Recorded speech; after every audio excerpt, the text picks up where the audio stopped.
ஊடகத்துறை நண்பர்களுக்கும் பத்திரிகையாளர்களுக்கும் முதலில் என்னுடைய வணக்கத்தை தெரிவித்துக் கொள்கிறேன். அரசு பயணமாக நான் அமெரிக்கா செல்கிறேன். தமிழ்நாட்டுக்கான தொழில் முதலீடுகளை ஈர்த்துவிட்டு வருகிற செப்டம்பர் 14 அன்று திரும்பி வருகிற மாதிரி என்னுடைய பயணம் திட்டமிடப்பட்டிருக்கு. முதலீடுகளை ஈர்க்க இது போன்ற பயணங்களை நான் தொடர்ந்து மேற்கொண்டு வருகிறேன் என்பது உங்கள் அனைவருக்கும் நன்றாக தெரியும். ஏற்கனவே ஐக்கிய அரபு அமீரகம், சிங்கப்பூர், ஜப்பான், ஸ்பெயின் ஆகிய நாடுகளுக்கு நான் பயணங்கள் மேற்கொண்டதன் மூலமாக தமிழ்நாட்டுக்கு பல்வேறு முதலீடுகள் வந்திருக்கிறது. இந்த பயணங்கள் மூலமாக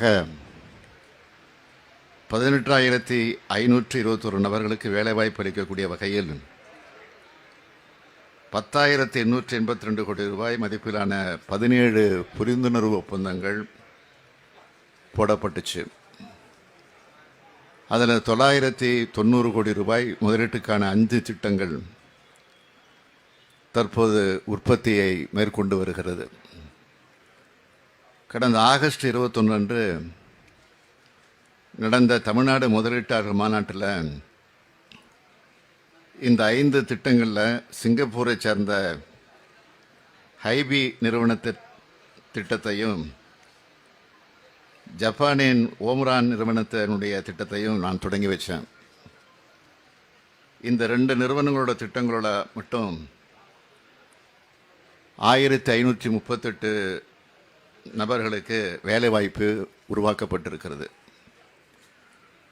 3,540 கோடி ரூபாய் மதிப்பிலான 3,796 கோடி ரூபாய் மதிப்பிலான 3 திட்டங்களோட கட்டுமான பணிகள் பல்வேறு முன்னேற்ற நிலைகளில் இருக்குது. கடந்த ஆகஸ்ட் 21 அன்று நடந்த தமிழ்நாடு முதலீட்டாளர் மாநாட்டில் ஜப்பானின் மிட்சுபா மற்றும் சட்ராக் நிறுவனங்களோட திட்டங்கள் அமைக்கிறதுக்காக அடிக்கல் நாட்டியிருக்கேன்.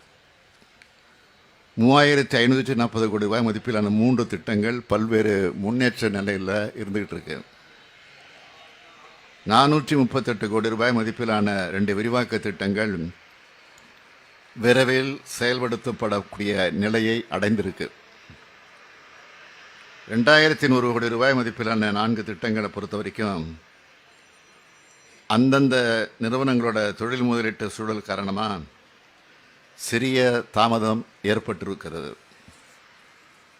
நாங்கள் கையெழுத்திட்ட ஒப்பந்தங்கள் அனைத்தும் துரிதமான நிலையில் செயல்படுத்தப்பட்டு வருதுன்னு ஆதாரபூர்வமாக சுட்டி காட்டத்தான் இதெல்லாம் நான் விரிவாக இங்கே குறிப்பிட்டேன்.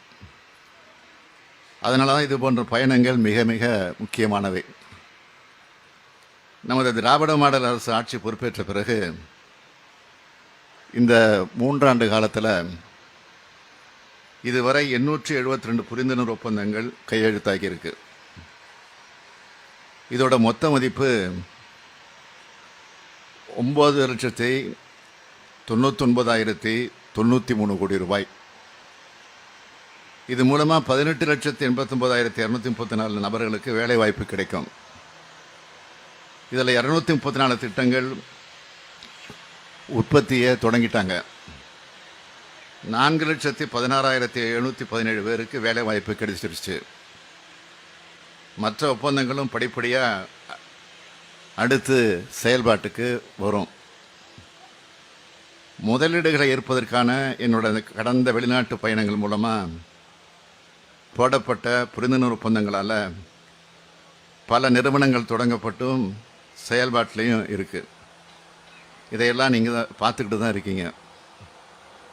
அதே போல் தற்போதைய பயணம் மூலமாக மேற்கொள்ளும் ஒப்பந்தங்களை நான் தொடர்ந்து கண்காணித்து அதையெல்லாம் செயல்பாட்டுக்கு கொண்டு வருவேன். இந்த முதலீடுகள் எல்லாம் தமிழ்நாட்டை 2030க்குள்ள $1 ட்ரில்லியன் பொருளாதாரமாக மாற்றக்கூடிய நம்ம இலக்கை விரைவாக அடைவோம். இதற்காக உலகின் கவனத்தை தமிழ்நாட்டை நோக்கி ஈர்க்க அமெரிக்காவின் சான் பிரான்சிஸ்கோ, சிக்காகோ மாநகரங்களுக்கு நான் செல்கிறேன்.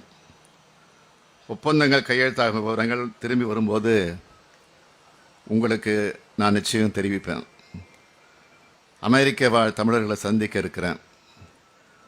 உங்கள் எல்லோருடைய வாழ்த்துக்களோடும் இந்த பயணம் நிச்சயமாக வெற்றிகரமானதாக அமையும் என்பதை தெரிவித்துக் கொள்கிறேன். மத்திய அரசு சமக்ரா சிஷா திட்டத்தின் மூலமா தமிழக அரசுக்கு ஒதுக்க வேண்டிய 573 கோடி ரூபாய் இன்னைக்கு ஒதுக்கல. புதிய கல்விக் கொள்கை ஏற்றுக்கொள்ளாதனால தான் இந்த நிலை அப்படின்னு இருக்காங்க. இதை மாநில அரசு எப்படி இந்த விஷயத்தை எதிர்கொள்ள இருக்கிறோம்? தேசிய கல்விக் கொள்கையை ஏற்றுக்கொள்ளாத காரணத்தினால தமிழ்நாட்டுக்கு வர வேண்டிய நீங்கள் கேட்ட மாதிரி 573 கோடி ரூபாயை ஒன்றிய அரசு நிறுத்தி வச்சிருக்கு. இது செய்தி வெளியாகிருக்கு. பள்ளி கல்வித்துறையில் தமிழ்நாட்டுக்கான நிதியில் உடனடியாக ஒன்றிய அரசு விடுவிக்க வேண்டும். இது தொடர்பாக ஏற்கனவே கழக நாடாளுமன்ற உறுப்பினர்கள்லாம் நாடாளுமன்றத்திலையும் பேசியிருக்கிறாங்க, சம்பந்தப்பட்ட அமைச்சர்களையும் சந்தித்து நேரடியாக சொல்லியிருக்கிறாங்க. நானும் இன்னைக்கு கடிதம் எழுதியிருக்கிறேன். தொடர்ந்து வலியுறுத்தும். சார் நீங்கள் அமெரிக்கா சென்று வந்த பிறகு இந்த அமைச்சரவையில் ஏதாவது மாற்றம் இருக்குமா சார்?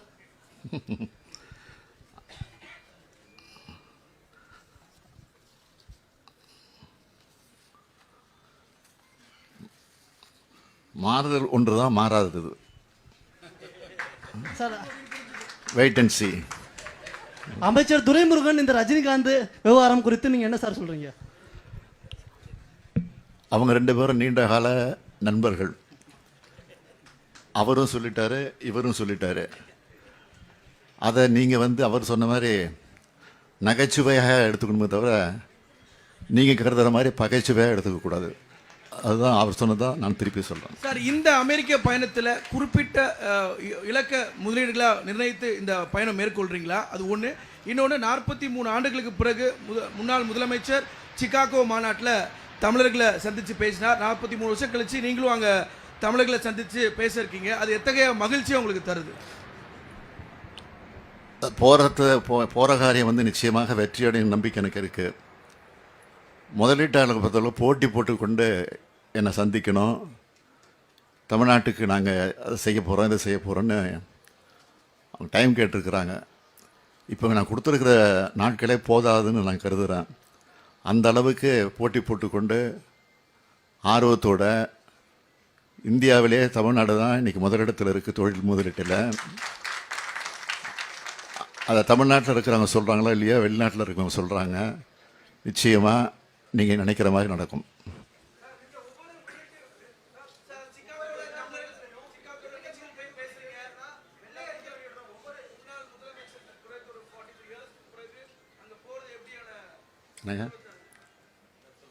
முதலீட்டை ஈர்ப்பதற்காக மகிழ்ச்சியோடு போகிறேன், உறுதியோடு போகிறேன்.